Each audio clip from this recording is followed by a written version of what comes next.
Good morning. It's Mike Head again from Ethical Screening, and today I'm talking to Marin Todd from Federated Hermes. If you can introduce yourself and your organization and tell us a bit about both as much as you like, and then we'll get into it. Well, good morning, Mike. Great to be here and talking to you. My name is Marin Todd. I'm the lead portfolio manager on Federated Hermes Sustainable Global Equity strategy. I've been with the group for just over 12 years, and Federated Hermes is a pioneer in ESG and responsible investing, and was formed through the acquisition of Hermes Investment Management by Federated Investors back in 2018. And how long have those two organizations been going? So Hermes Investment Management dates back to the 1980s and was originally the pension scheme for British Telecom and Royal Mail, and grew from there. And that heritage was where the background in responsible investing and engagement and stewardship in investee companies began. Federated Investors was founded back in the 1950s. So we've just celebrated our 70th anniversary as a company, and was founded in Pittsburgh, Pennsylvania, and has grown from there to today, where broadly speaking, $800 billion of assets under management for the combined group.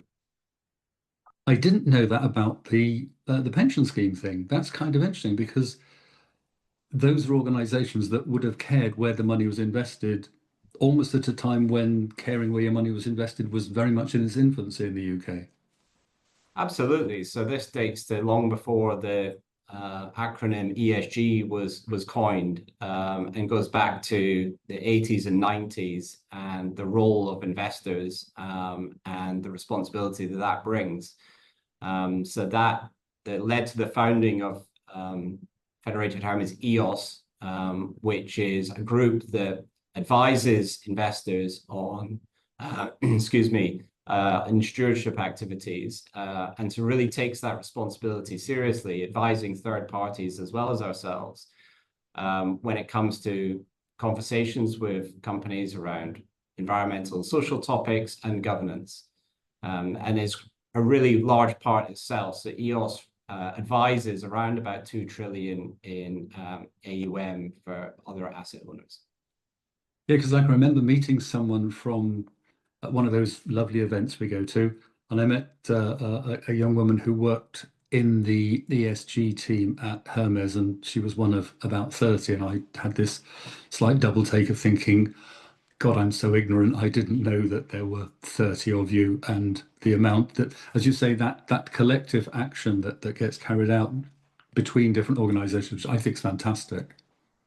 It's one of the largest stewardship teams in the industry, and with the acquisition of Hermes Investment Management by Federated Investors, that was an opportunity to invest even further in that capability. So we have representatives within that team across the world, in the US and North America, but in emerging markets in Western Europe.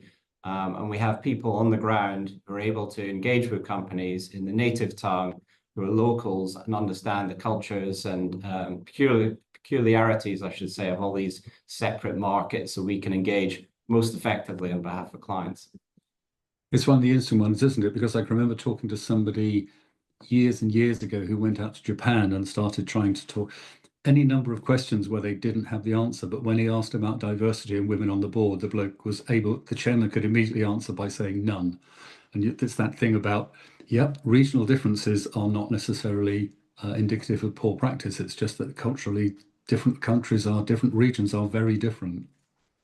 That's right. And I think we see that across responsible investing. You see it reflected in some of the perhaps lesser used ESG ratings now, that it doesn't take into account those regional differences, cultural differences that you have between regions. And so we think, having people on the ground in those locations who can understand the cultural aspects of those local markets, that's really powerful and sets us up for more meaningful engagement. So the purpose of today is to sort of have a quick, well, we've done that bit, is to have a chat about things that you're looking at in terms of issues and areas that are, whether it be underserved, overlooked, or that are a pressing need. One of which we talked about, which was financial exclusion, and then how you as a manager, you as an investment organization look at that. So do you want to have a quick run through of the whole issue of exclusion, which is obviously something that is a significant issue and one that is curable in many ways. Yeah, I think we, as a sustainable strategy, we identify a number of areas that are problems and challenges in the world around us. Financial exclusion, as you mentioned, is one of the, we think, most important challenges globally. And in 2025, there are still billions globally who are unbanked or underbanked. It's particularly acute in emerging markets, but it's also a phenomenon that's still to this day seen in developed markets too. And ultimately, without bringing more people into the financial ecosystem, they lose the chance to participate in economic growth. For us as investors, we see opportunities globally in businesses that, through the deployment of digital technology, often can bring more financial inclusion, can bring more people into the ecosystem so they can borrow, they can save, they can invest, and they can participate in economic growth. It's an interesting one, isn't it? Because I have a client who set up a business in Ghana, which was exactly about that sort of, and it's interesting how it is transformative. The ability to actually buy and sell and not to be exclusively a cash-based economy is incredibly beneficial. And we would agree, and I think it's across a country level, it's at a local level, it's at the individual level, and the opportunity in many developing economies for small businesses, for individuals, it can be really transformative and give them the opportunity to participate. We use the UN SDGs as something of a sort of framework for thinking about sustainable investing. And within the 17 goals that they set out, this is a decade ago now, financial inclusion is represented in at least 7 of those. I think that just reflects the importance of the topic. And how do you, within that, how do you identify sort of companies, regions, etc.? And is that again part of the sort of, you were saying about having different people in different jurisdictions and territories? Obviously, that must feed into the same process. That's right. We see the biggest opportunity in broadening financial inclusion is in emerging markets. So within the strategy, we've got exposure to a number of companies in countries where there's a much smaller banked population, where the potential to increase that is clearer, often through the deployment of digital technology or digital banking, but also just through broadening out of branch network and traditional banking. We also see opportunities in developed markets through improving people's credit rating and credit score so that they can then borrow and invest. We also see opportunities in for that engagement, in emerging markets to really sort of push that or drive that progress forward. And I'll give one example, Credit Corp, which is a bank in Peru, whose digital banking platform has enabled huge growth in financial inclusion in Peru. And where they're now, through engagement with that company, we're talking to them now about not just financial inclusion, but then real impact. And what we mean by that is moving from provision of a basic current account to potentially lending to those customers. And that sort of lending activity is really much more impactful Now, it clearly needs to be at the right rates and the right terms, and the client needs to understand that. But it's an example of where sort of the progress has been made from when we first invested a few years ago, and we first started that engagement. We were talking about much more simple discussions around quantifying financial inclusion. And so the progress we're making today, thinking about impact and thinking about lending more, I think just goes to show the evolution of that conversation. That sounds very exciting. Resource depletion.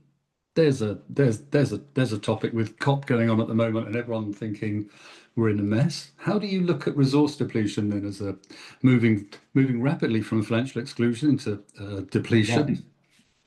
Yeah. We think that there's traditional model in the world today of take, make, and dispose. It does rely heavily on extraction of finite raw materials. And that has implications for environmental degradation, often biodiversity loss that comes with that. So we see that as another critical problem that the society faces. And it's been quite topical recently. There's discussion around critical materials, and particularly in rare earths.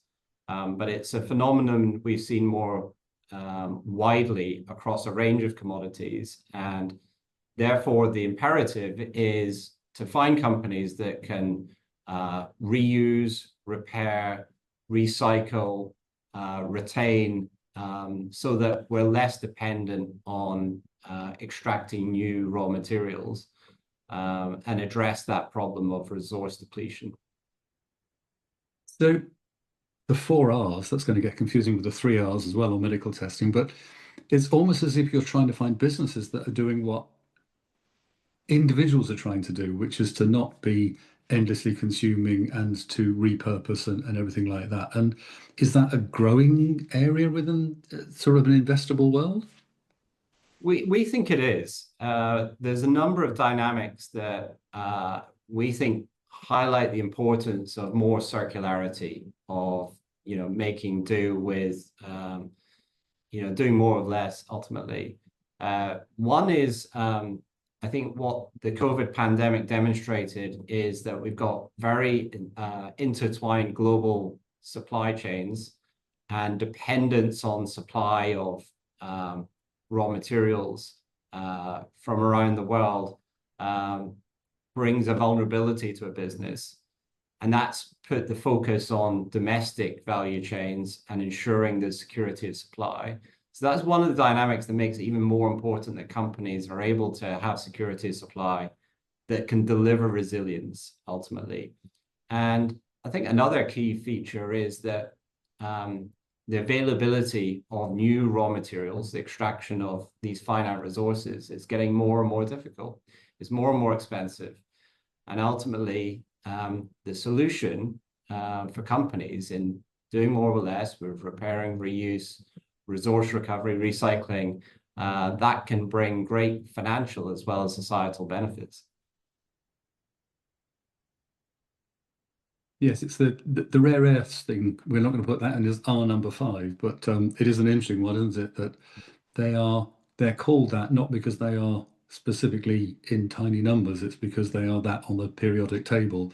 So that causes, but obviously there is the reality, which is China's got well ahead of the game in terms of the ability to extract, process, and make available the things that so much of what we now rely upon, whether it be mobiles and electrification, etc. And there's a whole drive going on there, some of which has some fairly significant environmental and societal impacts of a less than stellar nature. So how do you manage that one? There's a challenge for you. The more than 90% of rare earths ultimately we're dependent on China for, and that's clearly been recognized. And I'm sure if we look forward 3 to 5 years, there'll be a lot more supply coming from the US and from other parts of the world. What it does highlight is a vulnerability to value chains. And as you highlight, rare earths we need for almost every sort of critical manufacturing and products today. So it's not an exaggeration to say that if the supply of rare earths was cut off completely, the economy would, well, certainly undergo a recession. It would be a very difficult backdrop indeed. And ultimately, it highlights again in an era of geopolitical shifts and tensions, the premium on domestic supply, security of supply across these different value chains is something that as investors we need to be very aware of, because ultimately it then reflects the resilience of those businesses and their ability to cope if tensions do escalate. It is quite interesting that it's as if this suddenly dawned on people that 90% of something essential is being controlled by one country, and no one thought ahead of time maybe we should get our own supply or get more. It's not to say that the Chinese are necessarily unsecure in terms of supply. They are, they're very savvy about the way in which they use their ability with that that sort of lever. It's just that sense of no one saw this coming. It makes you wonder about the politicians, but let's not do that. It's a more fragmented world, and so it's one of these dynamics that we need to be very aware of, and I think that's understood globally. So the investment undoubtedly is going to go into ensure that there's a breadth of supply in the future. So the fund that you manage is how much have you got in there in terms of assets, and what do you see as developing trends? What excites you with the fund at the moment in terms of where you're directing capital, and what sort of upsides do you see? So we have an AUM of 125 million today. We see a plethora of themes and opportunities as we look ahead. We've seen a rally in equity markets this year, but where nonetheless we are optimistic about future returns and opportunities in equity markets. We mentioned a couple of the themes just there at the top, financial inclusion and a more circular economy. For us, electrification is another key theme that, while it's, I think, not new to a lot of investors, I think it's still underappreciated, the potential that can bring as we move more end markets to more electric driven system, reduce our reliance on fossil fuels, drive energy efficiency, reduce costs ultimately for companies, and innovation is driving that. So we've seen a remarkable drop in cost over the last few decades, electrification, a lot more to go for still. Across financial inclusion, mentioned credit core, we see other interesting opportunities, particularly again in EM.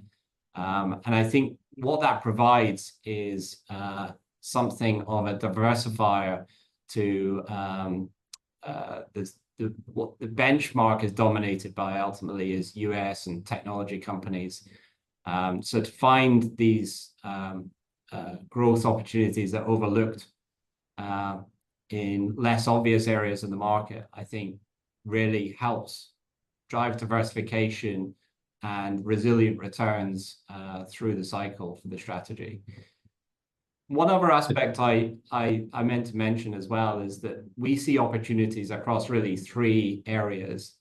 The opportunity to invest in improvers. These are companies that are undergoing significant improvements and where engagement, again, using our expert team of the EOS to help drive better outcomes, both financially as well as sustainably. We invest in impact companies, and those are the solution providers where the products and services we believe are delivering quantifiable benefit to society that's additional. And the third category is leaders. So those operationally and from a governance viewpoint that stand out. They're often larger cap companies that can deliver benefit at scale and often sort of shape the industry that they're in terms of operational metrics. So across those three categories of impact, improver, and leaders, it helps again to deliver a more diversified portfolio for our clients. Two things to it's a global strategy with what sort of emerging markets exposure within there? The emerging market exposure within the strategy is around about 20%.